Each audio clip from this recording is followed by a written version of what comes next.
of TrapKing Humane Cat Solutions is a well-traveled, ex-military music and cat enthusiast who has always loved entertaining and interacting with people. Becoming vegetarian after visiting a slaughterhouse at 12 years old, his love and respect for animals has always been there, but his relationships with cats has grew to be more special. Thank you. So, not so positive encounters is the correct way to say it. I want to take y'all through a real life scenario. So, I'm going to call up my sis, Charmaine of the Amazing Acro Cats. Thank you, Charmaine. And I need a volunteer. Yeah. So, do a little role playing here. All right? So, just imagine you and your girlfriend are out. Y'all about to go do some TNR. Trap new to return, go rescue some cats. And you walk into a tough neighborhood, a different neighborhood you don't usually go in. So, you come across a situation similar to this. There you go. Hey, I forgot the mackerel. Will you hang on to this? Mm-hmm. Okay, cool. And this. I'll see you in a minute.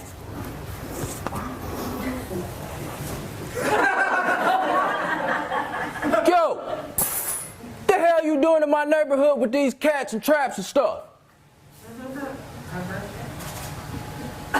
Tell me what you're worried about.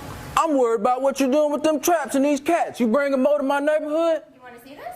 Yeah, I want to see it. Come on over. You want to show me this then? Right.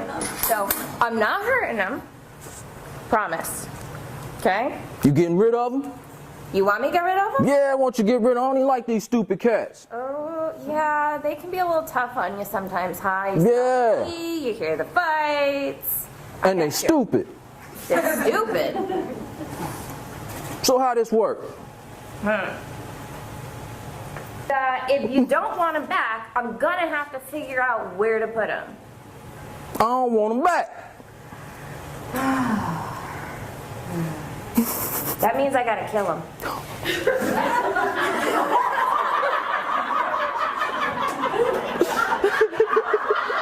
Alright, so I wanted to do that little role play. How many of y'all think she did good? What do y'all think about that? That was good? I'm gonna kill them. They're gonna be gone. So I wanted to do that because what I do with TNR, first of all of y'all know what TNR is, right? I don't want to go too much into it. I do a lot. It's trap new to return. So it's the humane alternative for euthanasia or death for stray and feral cat populations. So it's humane population control. What I do is go out, catch them, get them spayed, neutered, vaccinated, and return them back to their colony to prevent overpopulation and spreading disease. My buddies, Cowboy Bob and Angelo, the Mad Catter, they're going to do a presentation tomorrow on TNR. So if y'all want to get more into just TNR, y'all can check them out. But I want to get more into this here. So my story started off, like she said, doing music. Came from the military. Stopped mid-music tour on my way to do music. I was going to go on a tour with Tech 9. And I decided, hey, let me find something to do in between this time before I go on my next tour. Looked up on Craigslist, saw a cat shelter needed help. I was like, I like cats. I'll go scoop some litter for a couple months. Turn out, I went, and they were like, hey, we don't see a lot of guys that look like you that do this. Can you please stay? And I was like, nope, I'm going to stay for a couple months, and I'm going on tour with Tech 9. This is a pretty big deal. So while I was there, I realized that it was a big deal. I went out and did TNR, and I didn't see anyone that looked like me. No men, no black people. So I eventually made the crazy decision to call up my buddies on tour and say, hey, I'm not coming back. I'm going to stay and do this, because I felt like it was something bigger, something more important that I could do than just standing around looking cool, rapping on stage, even though I do love music. So I decided to get started with TrapKing Humane Cat Solutions, my nonprofit. I started the 501c3 and probably about 3 or 4 years ago. So that's me and how I got started. That's me. That's another picture of me at Baltimore. I think it was the Pawsitive runway I was at. So I've been traveling, doing a lot, and the reason I wanted to do this presentation today, and you all got some notes you can look at. The reason I wanted to do this is because there is such, not just a lack of diversity, but a lack of understanding and a lot of issues when it comes to race. And my volunteers, when I would send out my volunteers and they would come back and it would be good, and they would say, well, Sterling, wait, I can't go in that neighborhood, or that neighborhood ever again. And I'm like, why? They're getting harassed, they're getting ran out, they're being threatened. So it was really important for me to be like, okay, I would like for them to be able to handle themselves in some of these situations, rather than me have to come out and threaten to beat up everybody that's harassing them. Because at first that was the thing. It was like, what'd you say to my trap? What'd you say to my trap queen? What'd you say to my cat lady? So it was important to come and talk about this. TrapKing Humane Cat Solutions. This is me out in Florida, trapping out. One of my issues was a communication barrier out here, and we're gonna get more into that later on too. Okay, getting right into it. Tips for dealing with feral humans. All right, how many of you all out here do rescue and trap? Okay. Thank you all for what you do. Thank you so much. Thank you so much. So how many of y'all have been in a situation like what we had here earlier? Yeah. Didn't turn out too positive, huh? So what I wanted to say, I just wanted to give y'all some tips for it. One being, listen to the community. A lot of times we go and everywhere we go, because we rescue, right? We rescue. We're the experts on this, so we know what we're doing. So, but we go in somewhat telling, wagging that finger. A lot of times we go in there and I can tell you why you shouldn't have your dog tethered. And I can get on you about having your dog tethered. But we haven't went and educated first on why that's not cool. Why it's not cool to have your dog tethered. Why it's not cool to just feed and pour food out without doing TNR. So before we even get into the telling and explaining, you want to listen to the community. Listen to what they have to say, because they're going to tell you some stuff, and it's probably not going to be right. You would probably have a guy run up and be like, for example, I actually had a woman complain to me about her cat being gay. And she was real mad about it. She was upset. She didn't want her cat to be gay. And I was like, I don't think that's how it works with cats. And she was like, well, he keep licking on him and stuff, and I'm grooming. So, but I didn't, it's important to listen and then not judge. Let them talk. You want to hear what they want to say. You want to get to know them. A lot of times they're going to give you information and ways to better communicate with them. So let them speak. Hear them out and don't judge. Now, this third one is a big one too. This is a doozy. How many of you have used this statement? I am a cat person. I don't really care for people. I like my cats more than I like people. Yeah, I've said it. The reason I'm here, we have to come to a point to where we're not just showing compassion to the cats, but to the people. When we go in these communities, a lot of times they don't know about the cats, and they're probably going to say some crazy stuff like, my cat is gay, which is okay. But you have to prepare yourself. When we go in these communities, before you even go in, you got to get that out of your mind. I like cats more than people, get it out of your mind, because it shows. When you speak with someone, it shows. If you go in a neighborhood and you're automatically feeling, I'm here to help the cats, these crazy people going to listen, and this is what's going to happen. It shows. They feel it. And they're already a little suspicious if you don't look like everybody else or they haven't seen you around. So we have to be sure to show compassion to the people, not just the cats, when we go in these neighborhoods. Be yourself. Be yourself. So many times I've been in there, and I'm guilty of this too. I'll go in a neighborhood, the people are different, and I try to change up my lingo a little bit. And I've had people do it to me where someone, yo, what's up, homeboy? Hey, you know I voted for Barack.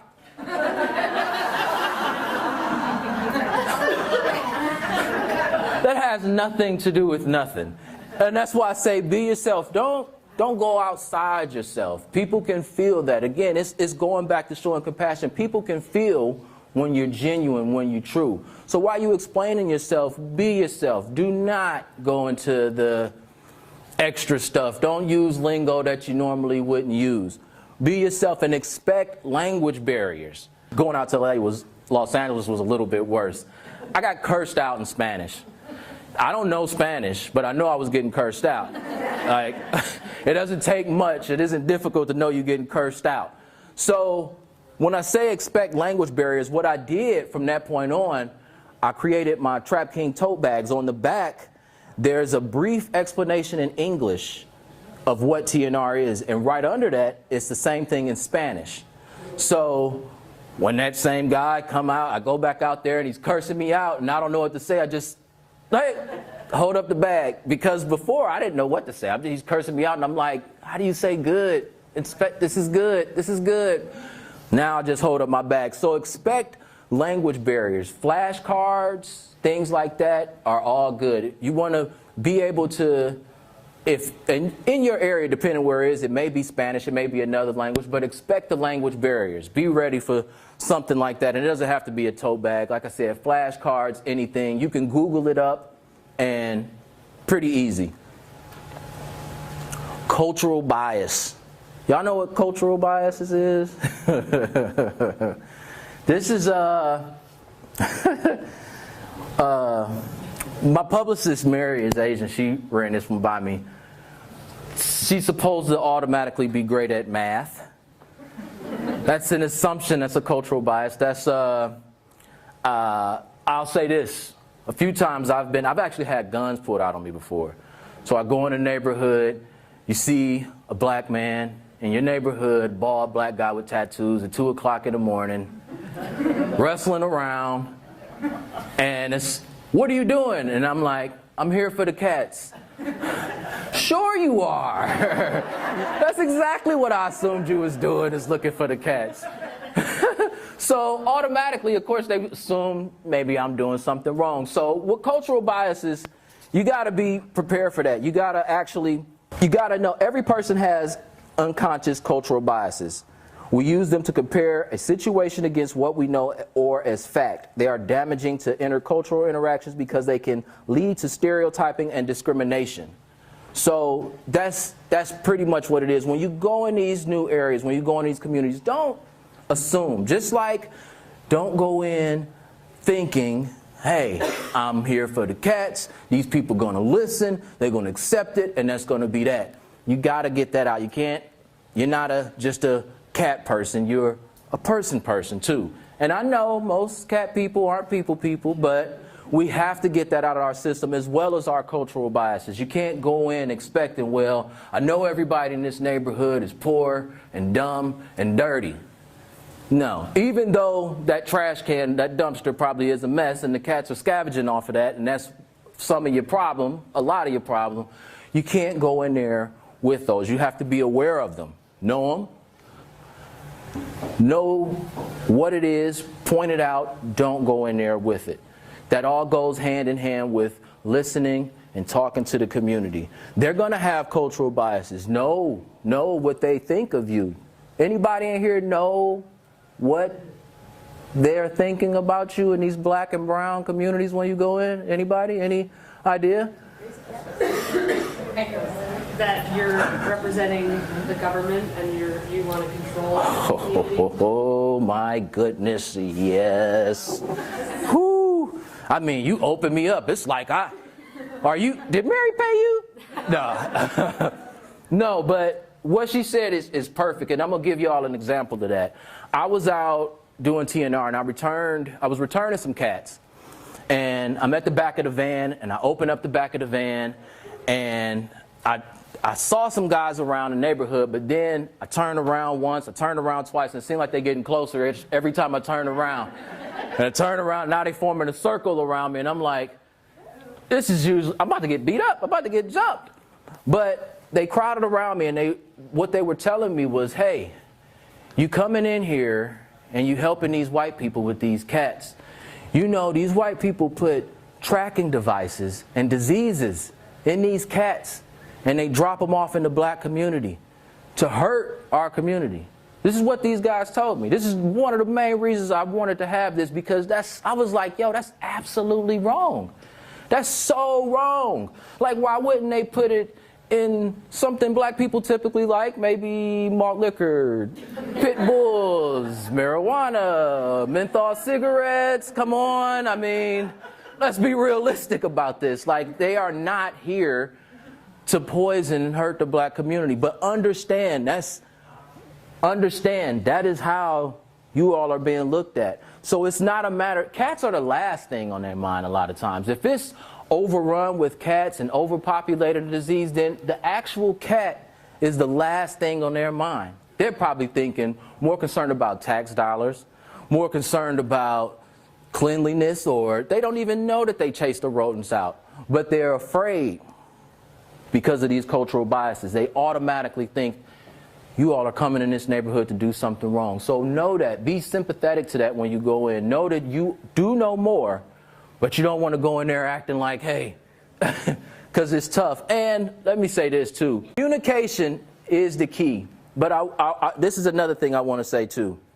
What if I said to you all in this room, I gave y'all the name Michael Vick? How you feel about Michael Vick?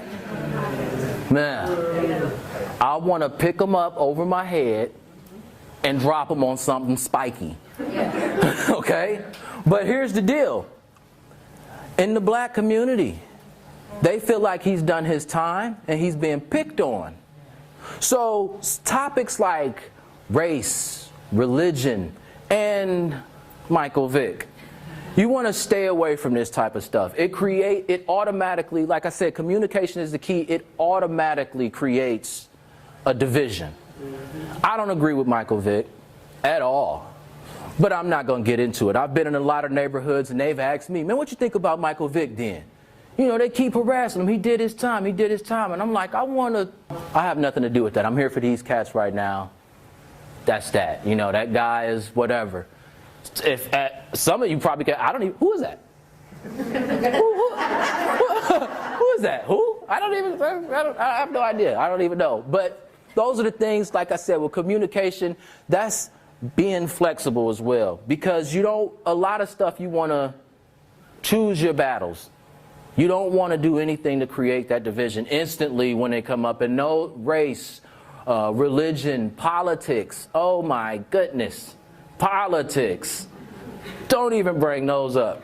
That's like, that can go south. It doesn't matter. We probably all voted for somebody different, but politics, no. Stay away from that. Smile. Smile. It's important. This is a good thing. It's not just important to smile for the people that you're talking to, but also because you're happy. This is good. We're not just doing TNR, we're outreach. So we're connecting with the people and we want them to see that we're having fun. A lot of times we just get this done right quick.